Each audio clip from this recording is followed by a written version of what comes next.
Previously on Red Eye. Welcome to Red Eye. Hello, everyone. I am Kennedy. Stop, you're a hippie. This childish, reactionary garbage, like... We will come to your house in the middle of the night and drag you out of bed. All those things actually happened, and that's the reason I don't go to fortune tellers. And now, the thrilling conclusion.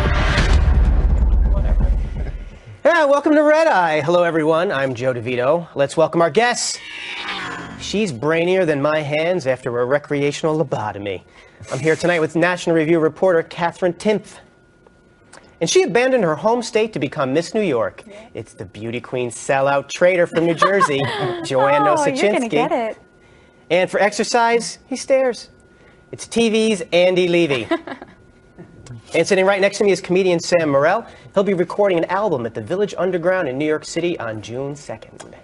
A-Block, the lead. That's the first story. Thanks for the hookup, comrade. Did Hillary Clinton give Russia a sweetheart deal as Secretary of State because of donations to the Clinton Foundation? Records show she approved a deal allowing the Russians to take over a Canadian uranium company with mines in the American West. At the same time, the chairman of a Russian-owned company, now known as Uranium One, contributed more than $2 million to the Clinton Foundation as a heap of money that was not publicly disclosed. The explosive story was first reported here on Red Eye, actually by the New York Times. But there's more. A bank promoting stock in Uranium One paid Bill Clinton $500,000 for a speech in Moscow. Katherine, people seem awful suspicious about this. Don't you think someone with Hillary's track record, we should give her the benefit of the doubt? Well, I don't understand why people are shocked necessarily. Like, why else would Russia be giving her all this money if they were just because they thought she was nice, like a nice grandma lady? And it was just, that's not really how it works, but that's how all governments work, by the way. Everyone's always doing shady deals like this. But the way she's dealing with it is what's ridiculous. She's saying, yeah, well, those guys don't like me. They're biased against me. It's like, yeah, when people break stories about you, they generally don't like you, dude. Come on. Yeah, well, if there's one thing we know about the New York Times is that that's one right-wing rag. Well, no, she's talking about a study that was yeah. a book that was funded by Coke money and this and that. But that doesn't matter, okay? It's still all true. You're still shady. She's shady. Isn't it sexist to call her shady? Probably. Right? It's sexist to call her anything. Shade at the shady right now? I'm throwing shade at the shady right now. So, yeah, I mean, it's not shocking. Of course, you know, and why does she run? I was Secretary of State. She's basically like, look at what a corrupt leader I can be, and I can be for you if I win me for prez. Yeah, that's her promise. It's an interesting strategy. Now, Andy, where would you rank this on the Clinton scandalometer? I would put it above Monica Lewinsky and below murdering Vince Foster. Ah, okay, so you give it 2.5 Benghazis? Yeah. Look, what do they, I don't know, what do they have here? They got, all right, millions of dollars of foreign donations that the foundation didn't disclose, even though Hillary promised to disclose all of the foreign donations when she became Secretary of State. Failure to report millions of dollars in foreign donations to the IRS for 5 straight years. Come on, I am sick of the right-wing media like the New York Times and Reuters going after Clinton. These are distractions, Joe. That's all they are. And I think it needs to stop. Well, they're certainly distracting us from all the great things she's accomplished. Exactly. Thank you. Yes. Yes. And it's pure sexism. Joanne, do you think Hillary should be preemptively impeached? Or is it too early? For sure. But you know what she would say to that? She would say, I can be the ripest, juiciest peach in the world, but there's always going to be the right, and they don't like peaches. Wow. The anti-peach vote she's going for. Yeah, she would truly say that. Yeah. The issue is, Hillary agreed to disclose foreign donations with the Obama administration, and she didn't. And $2 million, I understand they get a lot of donations, but that's not really chump change, okay? So I think the public wants to know why that is. Of course, suspicion is going to be raised because you didn't follow protocol. You are trying to conceal something, and we want to know why. Because she makes all deals knowing the rules generally don't apply to her. And people generally don't care that much, and she's going to get money, and she likes money. But luckily, we have all of her emails that we can look through. It's all been backed up. We can get to the bottom of this, which is good, I think. And that's what she wants, because she's fully transparent. She wants the American people to know the truth. Yeah, I believe it's all on a USB drive she purchased at Staples. Yes. It's all there for anyone who wants to borrow. Sam, when it comes to the actinoid elements, you're more of a plutonium guy. Any feelings on the uranium involved here? Yeah, well, that's why people are pissed off, because of the uranium, you know. But you know, also Bill Clinton got a $500,000 speaking engagement deal out of this. I want Hillary as my college agent. I don't get nearly that much. I get like not even half that, you know. Yeah, well, it's crazy. So, well, what have you done for the Russians lately? I mean, yeah, this is also, you know, this is from 2010, this story, so I have no idea why it's coming out now. That seems like weird Because there's a book. Yeah. Because of those conservatives, right? The conservatives that hate her because she's a woman. It could also be because she's running for president. You think so? I'm just spitballing. Hasn't she been running for president forever? I don't know. Yeah. Now, Catherine, when you factor in, like Sam mentioned, the speaking fees for Bill Clinton and the donations to the foundation, like how much worse does it have to look for her to admit that this looks bad? She'll never admit that it looks bad because it'll eventually go away. And this sexism thing is awesome for her, right? It's really awesome. You can't call her anything or it's you're sexist. And that's really how it's going. That's not really an exaggeration. And plus there's the Clinton mafia, right? Anybody, do you really think that she's not getting busted for any of this stuff because, oh, just kidding, she didn't really do it? Or because people really have found it in their best interest to not say anything? Do you think they do that out of fear or for hopes that they're going to get on the gravy train eventually? Both. A little bit of both. Haven't you ever seen House of Cards? Also, it's sexist. Also, it's sexist. In addition, you would say it was sexist. This whole She's a woman. conversation is sexist. Yeah. I don't know. Sam, can you back her up on that? Any proof that Hillary Clinton is a woman? You know what? I'm a racist and a sexist, so I have enough. a lot to say about this. I do have a theory, Joe. Latest on it? I have a theory that conservatives should lay off of this story. Because as long as places like the New York Times and Reuters are covering them, if conservatives lay off, it makes it impossible for the Clintons to pull their vast right-wing conspiracy. What if we just stopped talking about her altogether and acted like she didn't exist? Again, that is why I am here to altogether. say that all of this is sexist. And shame on the media for covering all of this stuff on this delightful, delightful woman. Is that Delightful. like meta-sexist? I'm love disappointed peaches. with all of you for not bringing up the sexist nature of this story. Yes. So, our next story, not at all funny news. President Obama revealed that a January drone strike on an al-Qaeda compound killed 2 hostages, including an American aid worker. The president addressed the nation Thursday morning, promising a full review of the operation that killed Warren Weinstein and Italian national Giovanni Laporto. He believed that this was an al-Qaeda compound, that no civilians were present, and that capturing these terrorists was not possible. And we do believe that the operation did take out dangerous members of al-Qaeda. What we did not know, tragically, is that al-Qaeda was hiding the presence of Warren and Giovanni in this same compound. And he apologized to the families of the hostages. As president and as commander-in-chief, I take full responsibility for all our counterterrorism operations, including the one that inadvertently took the lives of Warren and Giovanni. I profoundly regret what happened. On behalf of the United States government, I offer our deepest apologies to the families. Strike also killed 2 American members of Al-Qaeda, and a separate operation took out Adam Gadon, another American working with the terrorist group. But the president says that they were not the targets of the operations. So, Andy, this happened in January. Why do you think we're hearing about it now? Well, I think the question is who had this story and was about to report it. And so making the administration felt it had to release it. Oh, okay. That is not necessarily what happened. It could be that they just figured this all out. But I think there's a decent chance that somebody was about to break the story and the administration wanted to get out in front of it. You agree, Catherine? Oh, totally. Of course. First of all, this can't be the first time this has happened, right? You know, drones sometimes just strike based on pictures thousands of miles in the sky. It doesn't matter if you have like whatever, it's not going to be totally accurate. And the way he handled it, saying, I take full responsibility. And then he ended it by saying stuff like, you know, and see how transparent we are by telling you that. Like he tried to make it a good branding thing, which I thought was kind of a weird thing to do in this situation. Yeah. As he said, I take responsibility. Then he kind of bragged about that. I don't know. It was weird because he said he takes full responsibility, but then they made a point of saying that these strikes weren't authorized by the president. So you have to wonder. I take full responsibility. Doesn't that sound good? But I didn't know. I mean, it's a tough speech to give, right? Sure. I don't want to give that speech. I'd rather spend my morning eating a bagel than doing that. Yeah. But you know, come on. It's so easy to see that he you know. he definitely knew for a long time. And I agree with you. Somebody was about ready to bust it. He wanted to keep the brand or try to invent the brand of being a transparent president. Interesting. Now, Joanne, Weinstein's family said that they put the blame directly on Al-Qaeda, and that's fair, right? Yeah. I mean, if he was a hostage, then yeah. Yeah. If you're being held, of course, you're going to blame the enemy. Well, there's some people, I think, that might use this as an opportunity to say that there should never be any drone strikes because we don't know. Well, okay. So you're taking a calculated risk when you're performing these strikes. You can research and gather all the intelligence you want, but like Katherine said, you can't be that precise.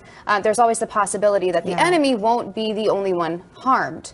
That said, I do think that they said they're going to do an investigation to see if everything was done in the correct way. And I think that's good. If we can ever improve on what we're doing, that's awesome.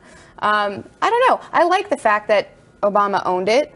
I don't know his reasons behind coming forward and owning it and finally being proud to be commander-in-chief of these sorts of operations. But I don't know. I think that's a prideful thing to do, and I like that. Commander-in-chief, but I didn't authorize this one. Yeah, that part's a little tricky. Well, Sam, you watched the press conference. What did you think? Oh, yeah, I watched the 8-minute speech. The original was much shorter. It was just him being like, yeah, terrorists died too. We have to remember the terrorists. Comedians and terrorists have a lot in common. We both get bummed out when not enough people show up to a gig. So that's one thing. I got to imagine like 3 people on a bus. I guess I'll do it. Right? Someone important better be here, right? Well, the bombing too. Yeah. The bombing. Yeah, I think it's weird that I don't know if we didn't have this tragic thing with the hostages, if we could maybe be celebrating, I don't know if that's the right word, but they killed 2 pretty bad guys, especially Gaddafi was a big mouth. He was a real pain in the neck, and I'm glad that they were able to take him out. But what's strange is that they can't say that they were targeting those guys. Well, that's the thing. They're claiming that both of those Americans, Farouk and Gaddafi, were killed accidentally and weren't the targets, which maybe that's true. I think there's a decent chance that that's not true. I mean, we went through the whole thing with Anwar al-Awlaki, who was an American and who we killed in a drone strike. And there was a lot of concern among people that we used extrajudicial means to kill an American. He was still an American citizen who is technically, or not just technically, who is protected by the Constitution, regardless of the stuff he's doing. So by saying this was accidental and, we didn't know they were there, I think that's maybe an attempt to end run around that. Could be a new policy of I don't know nothing about it. Exactly. Yeah, it's very mafia. Yes. Yeah. And then he went to go hang out with the Patriots, and he was like one more question, and then he was like, Tom Brady's not going to be there, so just you can I'll hang out. Okay, it was the worst interview not starring James Franco. Robert Downey Jr. showed Iron Man's newest superpower, hauling ass, when he abruptly ended a chat with Britain's Channel 4 News after being asked about his politics and his past. Downey was promoting the new Avengers movie, and the host brought up something the actor said years ago about how it was hard to enter prison and leave a liberal, and then it got weird. Does that mean you're not a liberal, or that you came out of prison not being a liberal? Are we promoting a movie? Bad start, but maybe he can save it. Let me just ask you a few more questions, and you can answer them if you want to and not if you don't want to. I mean, well, I think we've got 3 more minutes on our agreement. Your foot's starting to jump a little bit. You better get to your next question. All right, 1 question left. Let's make it a good one. You've talked in other interviews again about your relationship with your father and the role of all of that in the dark periods you entered and taking drugs and drinking and all of that. And I just wondered whether you think you're free of all of that, or whether that's still something. I'm sorry, I really don't. What are we doing? Well, I'm just asking questions. That's all. I mean. Okay. Bye. Thank you, guys. Are you? Oh, I'm sorry. It's okay. Yeah, you're right. Thank you. Do you? You seem okay. It's just getting a little dinosaur in your. No. Look, I don't want to do that. Thank you. Ooh, a little Diane Sawyery indeed. Andy, is this how you react when Lou Dobbs asks you about your past? It's exactly the same way I react, except there's more punching involved. Yes. Yeah, it's like, settle down. You're not Glenn Greenwald. You're not Woodward and Bernstein. You're on a press junket covering Avengers: Age of Ultron. Ask questions about the Hulkbuster armor. Don't ask questions about stuff that happened years ago. And by the way, who cares what Robert Downey Jr.'s political beliefs are?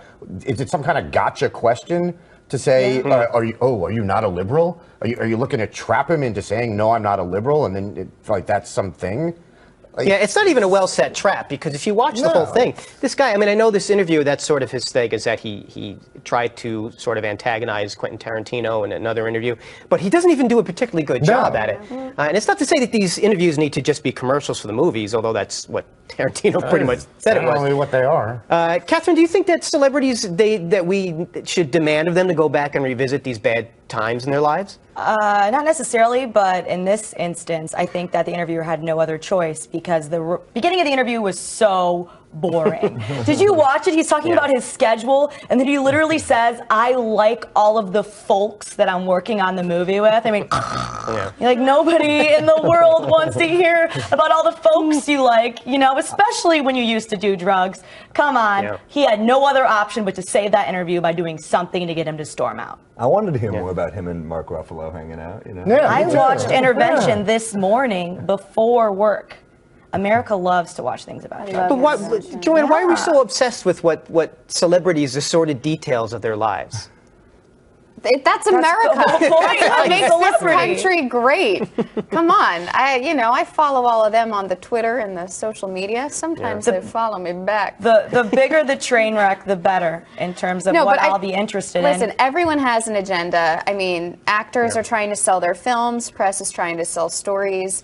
I understand what the interviewer was doing, but just do a better job. Yeah, I think that's what the problem is. I genuinely like all the folks. But again, you're at a film junket. Yeah. Like, it's specifically set up to promote the movie. Yeah. It's not even like I'm not saying you have to be a political reporter for the Washington Post to ask tough questions, but this wasn't even this was not a Vanity Fair interview. Yeah, he's a rebel. He's going for it. He's getting the interview that's going to be on TV. The whole point of this is specifically so that the reporter can go back to, I think it was The Guardian that he's from, and say Robert Downey Jr. said this about the movie that I'm writing about that you all want to see. Yeah, he scooped him. That's the point of it. So you're being stupid. He was too boring. And Sam, last word to you. Did you come out of prison a liberal?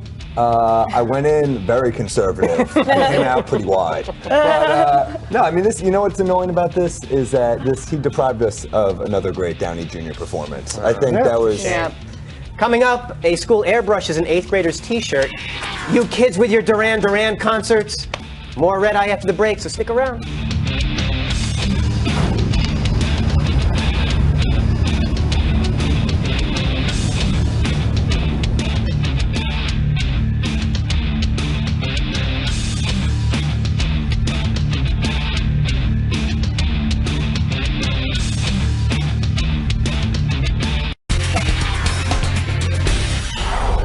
Holy shirt! It was too controversial for picture day. An Ohio middle school student had the word feminist erased from her class photo. School administrators said they did it to avoid unintended controversies. Well then, mission accomplished. Sophie Thomas didn't realize the pic seen here had been edited until it was distributed to the other students. We'll show the shirt uncensored, but a warning, it is extremely controversial. Wow. And there it is. Collect yourself. Here's Sophie describing the moment she found out. I just, checked it, make sure I, didn't look dumb or anything, closing my eyes. But I saw that they had removed the word from my shirt, and I was insanely upset. The principal, Kendra Young, said the decision was hers. It was mine and the photographer's decision to Photoshop your shirt because some people might find it offensive. Well, Sam, many's the time I've seen you wandering shirtless and babbling incoherently. Have you ever worn a shirt that got you into trouble? Yeah. I mean, you know what annoys me about this? I'm just against equality in places of higher learning. I think it's offensive. Yeah, this is, you know what's annoying? She has an ego now, you can tell. Yeah. She thinks she's some feminist icon. Yeah, it's like, you're not Gloria Steinem, you're 13, you wore a t-shirt, take it down a notch, you know? I'm impressed you thought 8th grade was higher learning. Yeah. For me it was. We didn't all graduate. It was... It all depends where you end. Yes, this is true. The ceiling is lower for some, Yeah, yes. Katherine, you're constantly fighting for gender equality. Do you think this girl's a hero? No, I think she was probably horrible. She's a 13-year-old with a feminist t-shirt, let's be honest. The school was wrong, though. They were wrong. First of all, I don't think they've ever heard of feminist internet. They had to know that this would be a big thing. And that if a 13-year-old girl is the kind of girl who's going to wear a feminist shirt, she's definitely going to be the kind of person to be very loudly upset if it gets blurred out. This, come on. But yeah, it's going to grow up and make her even worse than she was already. So this is unfortunate for everyone involved. Now, Andy, do you think this is not the first time we've had to deal with these weird school dress code things, and they all seem to happen after the fact. Do you think they should just say, all right, no logos or sayings for picture day, or what's the way to get ahead of this? I guess if they want to. I just don't, what is controversial about the word feminist? You can disagree with feminism, you can even think it's awful. It's not a controversial word. It's like wearing a shirt that said conservatism or liberalism. There's nothing controversial about that. But we're Words against are that, too. controversial. You never know what a person's trigger is. Yeah. You have to be careful to not traumatize any of the students. The principal is just probably on the top 20 dumbest people on the planet. I'd say top 5. Wow. So basically, it's no nouns. No nouns, no verbs, certain foods, certain music, certain attitudes. You got to be careful. Everybody feeling comfortable, it's what's most important, or else you should be publicly shamed, and that's how you make the world a better place. Interesting. I got in trouble when I Right? wore my On the Fence on Hare Krishna's hooded sweatshirt on my picture day, so you can get in trouble for anything. Man. They're can. very powerful lobby these days, the Krishnas. Joanne, you ever wear anything for picture day that got you busted? No. But for senior portraits in high school, every time the flash would go off, I would blink. This was before my modeling days, obviously. So to overcompensate, I would open my eyes really big, and then I just look like a deer in headlights. So really, that shirt is a lot less scary than my face was. I wore butterfly clips, and I wish that would have blurred that out for me, because that's traumatic to me when I look at it. Yeah. Well, a lot of glittery butterfly clips. Ew, what were you doing? You took time to put those in when they weren't there before to make yourself worse. But, I'll get over it. I remember the photos from my modeling days. They just said first one straight on, and then profile. For the second. You have a great profile. Thank you. They also showed your height, which I thought was weird. A little weird. The weight I was a little sensitive about. And other controversial shirt news. Here's a photo of an Australian girl wearing a shirt featuring a muscular man's bare torso, not stolen from Andy Levy's wardrobe. The text says, "Stay clear, boys. This is my dad," which will certainly keep the boys away unless those boys are on Grindr. It was posted on Reddit and Facebook, and this will shock you. Hold on to your Hanes. Some people were outraged. Said one commenter, sexism, narcissism, and sexualizing a preteen. One commenter wrote, good job. So, Joanne, it was a picture of a guy who's in good shape, presumably her dad. Do you think this is in shape shaming? No, this is a dad who cares about his daughter. I love it. I think it's great. You put her in that shirt when she goes to school. She's going to change in the bathroom. True. I mean, there's no way that she's actually wearing that. Yeah. But this, I don't see how people would be offended by this at all. And I will never tell a parent how to parent. Also, that's not the dad. Yeah. He posted a picture of another person. It's someone else. So he's worse. He is a not funny but thinks he's funny dad, which is the worst kind of dad, right? I guess it'd be weird if he did put his own body. That might be a worse. Yeah, that's what I thought. Well, I thought you'd want them to recognize him. But yeah, well then, or maybe he's trying to manipulate all of his daughter's friends into thinking she has a hot dad to lure them over to the booth. So that's bad dad number one. I take it back. Sam, would this stop you from dating his daughter? Probably not. I didn't know this was going to be wear a t-shirt bash day. I would have worn my Joe Mackey is not a man t-shirt. Nobody would be offended by that. Coming up, Venice Beach will now allow topless sunbathing. In a related story, I'm going back to Cali. But first, a word from our sponsor. Tonight's sponsor is Bee Bearding. Treat your honey like the queen she is. Kiss her with a beard made of bees. It's love at first sting.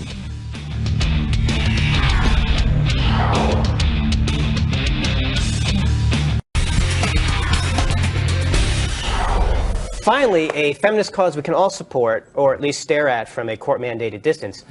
Venice, California's famous Muscle Beach is showing more than pecs and abs. It's about to go completely topless. The Venice Neighborhood Council has voted in favor of freeing the nipple, saying it, quote, supports women being afforded the same rights as men to sunbathe topless. Said one community officer, it's an equality issue. Current municipal code prohibits nudity in public, but supporters of the resolution hope the Los Angeles mayor and city council will exempt Venice Beach. KT, do you think this will have any effect on the man boobs at the beach? Do you think there's going to be any gender crossover? There's all kinds of everything crossover at Venice Beach. I don't understand. Has anybody mad about the boob thing ever been to Venice Beach? I used to live in LA, and you know, somebody tried to sell me PCP out of nowhere, and like, you're worried about a boob?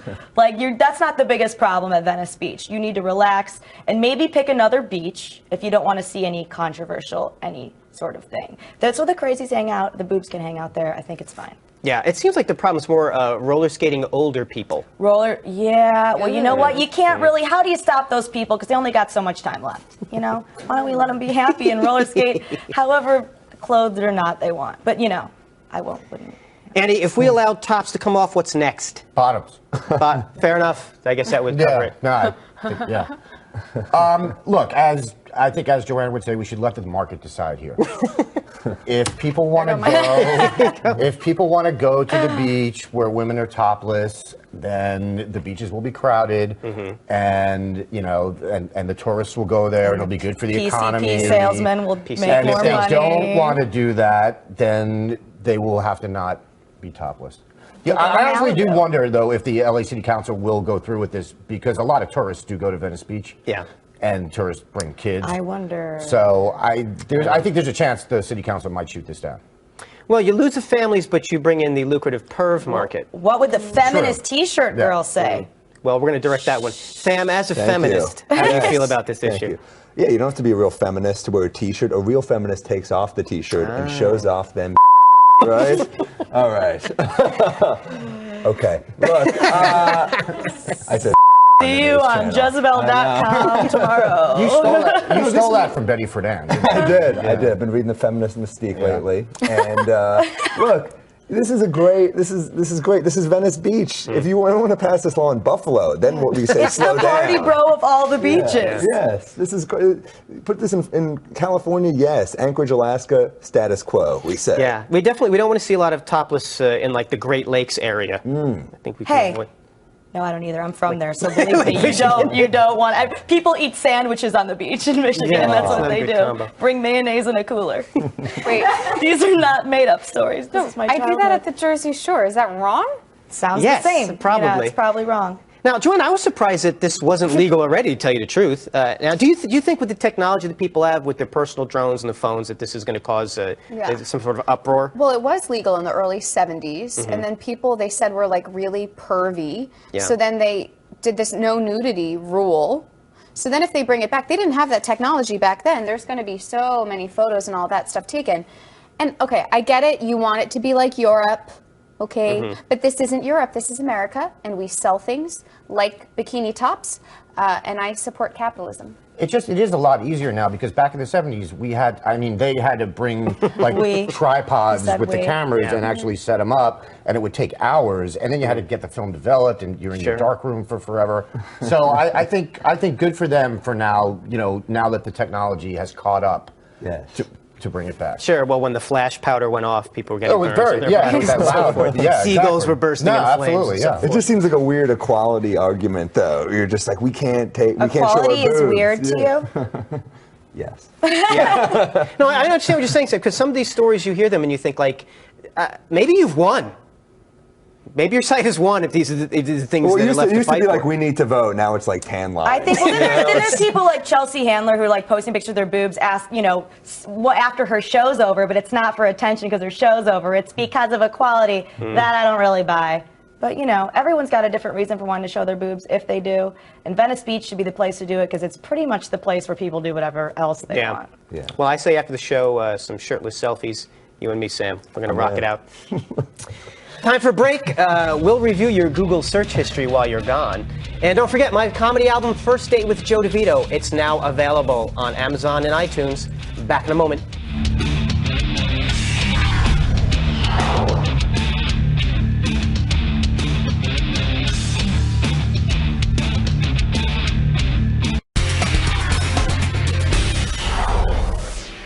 Dude, your history. And you can now see your entire Google search history in case you need to be reminded of how you've been wasting your life. Yes, your taste in porn, every person you've ever stalked, everything you've ever searched over the years, it's all there in one depressing archive. But before you download this window into your perverted soul, Google springs a message that says, please read this information carefully. It's not the usual yada yada. Do not download your archive onto public computers and ensure your archive is always under your control. And it adds, do not print out and leave by the copy machine. We made that one. I'm ahead of this. I delete my search engine history just for my own sake because I go back and look at it. It reads like a depressing poem. It's just street address, ex-girlfriend, porno login, repeated over and over again. Andy, is this problematic, scary, or both? I guess it's do whatever the hell you want, but I don't understand why anyone saves their search history. I mean, first of all, if you use Google, you can clear your search history whenever you want. I always do it before I shut down my browser if I'm using it. But there are other search engines now. There's DuckDuckGo, which doesn't keep a history of your searches, doesn't store your IP addresses, doesn't use cookies, doesn't collect any personal data about you, and doesn't let sites you visit see what search terms you use to get there. So if you're smart, use DuckDuckGo and stop using Google. But what if you're also very lazy? It's just as easy to use DuckDuckGo. Who tells you what to buy? See, well, the drugs tell me what to buy. That's another. Well, the Illuminati tells me what to buy. Tells us all what to buy. Sam, are there things on your search engine list that even you are horrified by? No, it doesn't matter. I'm single. This is for people who are in relationships and have to delete stuff. I don't care. Occasionally, it's a little upsetting when you type in H and it says hot, horny sluts, and you're like, I was looking for Huffington Post. So that, when it reminds you you're a bad person when you're trying to be a good person. But that still took you to Huffington Post, though. Huffington Post is also kind of bad. I guess that depends on which one of your friends is looking at your search history. Catherine, where do you think this information goes? I mean, it sounds like we're supposed to be afraid that this document is going to be seen by other people. Well, they don't delete it if you click the delete option. That proves you have something to hide. So the people who delete it, they forward it immediately to the NSA, which is why I don't see what I mean. If I don't delete it, then they think I have nothing weird that I've been doing, so they don't care about me. But people that are worried about it, like Andy, they have all the files. You're a target. There are no files. That's my point. The files, the files. I think that we can put that under that's what you think, Andy. That's what you think. How do you know? All right. Joanne, what's your search history look like? Besides stalking ex-boyfriends and Googling myself. I Google myself. I judge myself hard for both of those. You know what I do? In the search engine, I'll always type in the beginning of words to see how to spell them for tweets and things. I'm an awful speller, so that's usually what it is, and it's a lot of weird words. Also, my computer here for Red Eye Stories, when I search things into Google, it's like the most absurd words and phrases and people. So I guess I should delete it. I feel like the only people who would benefit from not deleting it are those who are writing a paper or doing research, and they might want to look back at their search history for the list of terms they've already looked for. But otherwise, I don't know why you'd want to keep it. I'm going to print mine out and sell it as a memoir someday. Yeah, sign them, put them on eBay. Whenever I looked at mine, I'm always amazed by the number of times I have to look up my own address for directions. Google search history, a memoir, a millennial story. Okay? Yeah, pretty much breaks down like that. It's like a weird sort of haiku. Yeah, it is. Well, speaking of language, listen up all you flappers and whippersnappers. Ever wonder what happened to words like hooch, hoofer, and palooka? Well, as one slang expert ponders, why did groovy go from very popular in 1945 to dead to back to life in 1965? There is no predicting whether a new word will stick, none at all. Well, fortunately, the soft-spoken folks over at NPR put together a list of slang words of old, and let me tell you, this list is the cat's pajamas. It includes words such as dingus, which refer to a small, unspecified object, ginchi, used to mean excellent, bazoo, which was 1940 slang for mouth, and spizzerinctum, which means high spirits, as in, when Elliot Spitzer was in her, he was spizzerinctum.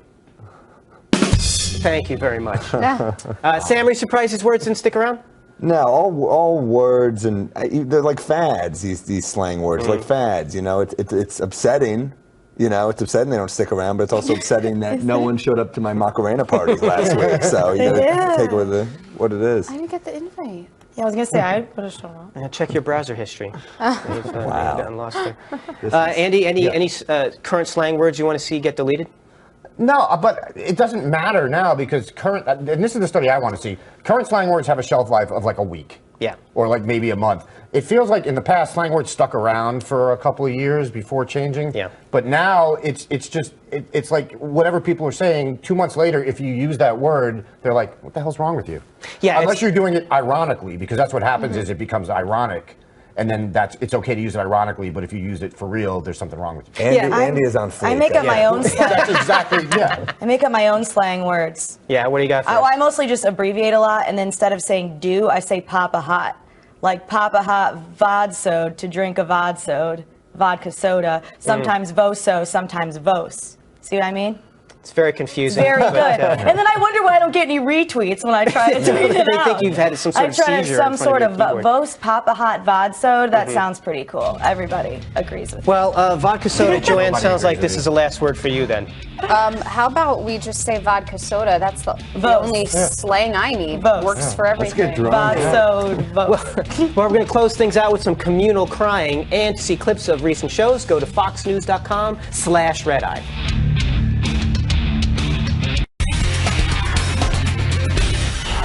You can see Joanne on Your World with Neil Cavuto Friday at 4 p.m. Eastern. Coming up tomorrow on the next Red Eye, return appearances from Remy Spencer and Jimmy Fallon. E-Block. Last story. That's the last story. Well, maybe your girlfriend is a robot who left you for the toaster, or maybe you've been rendered homeless by a recent Mothra attack. Well, Tokyo residents are ready to give you something to cry about with their latest trend, public sob sessions. Yes, according to the Atlantic magazine, communal crying events are being organized to clear the mind and reduce stress. It's known as ryukatsu, or tear-seeking. A group of people get together to watch depressing videos or listen to sad songs and then bawl their little eyes out. Said one leader, whether you've had a tough time at work or trouble with a diet or relationship problems, crying can help you reset. Added a young woman, ryukatsu isn't like crying alone in my room. I don't feel depressed after crying here. I look at trends from Japan the way I look at news from Florida. I don't understand it, but I don't like the sound of it. So, Andy, what happened? What happened in Japan? I don't know. The samurais used to commit seppuku without even blinking an eye, and now they're crying at cat videos. I don't know, this Ruikatsu. Have you ever had chicken katsu? It is absolutely delicious, and it sounds much more fun than Ruikatsu. No, don't. I'm not cultured. Just cry. If you gotta cry, you should be crying in private. Yes. You shouldn't be crying in public. Well, just go home, put on Armageddon, and get to the end and cry. That's perfectly acceptable. You got the little straw. But just, sometimes just you don't cry do it in public. Sometimes you cry in public. Sometimes it's sad. Sometimes you're on the train and it's sad. Sometimes you're like walking like the Forever 21 and it's like too big in New York and you have like a panic attack and you cry because it's just sad. It's really overwhelming in there. It's like you don't need that many clothes because then you can't figure out what you see. I might cry right now, but because I'm in public, I would be embarrassed, and that's the attitude that you should have about public crying. You shouldn't be celebrated. We don't want everyone weeping in the streets. You already have me weeping in the streets. That's bad enough. Well, I don't want to sound sexist for the third or fourth time tonight, but Joanne, would you be attracted to a man who cries in public? Oh, no, not in public. Not in front of me. Yeah. They can On his cry own, in front sure. of me. You know, someone who's emotional is good. What's so funny is that you know you're a New Yorker and you're really jaded when someone crying on the street is just like whatever to you, and you just keep walking. Or you will openly just sob. I've done that on the subway before, and no one looks at you. That's why I love it. It's like crying in private, in public in New York. Now, Sam, how do you feel when you see someone crying in public? It's pathetic. Get it together. You know, it's also like I'm not going to your cry meetings. It's ridiculous. You cry in your bed, and then you one day snap after you bottled up your whole life. That's the American way. Crying is your idea of a social event. You probably cry alone a lot too. But they say it makes you happier to be around sad people and connect. Like I saw a girl crying on the subway the other day. Tears of a clown. All right, guys, that's our show. Very special thanks to Katherine Timpf, TV's Andy Levy, Joanne Nosuchinsky, and Sam Morril. That does it for me. I'm Joe DeVito. I will see you next time.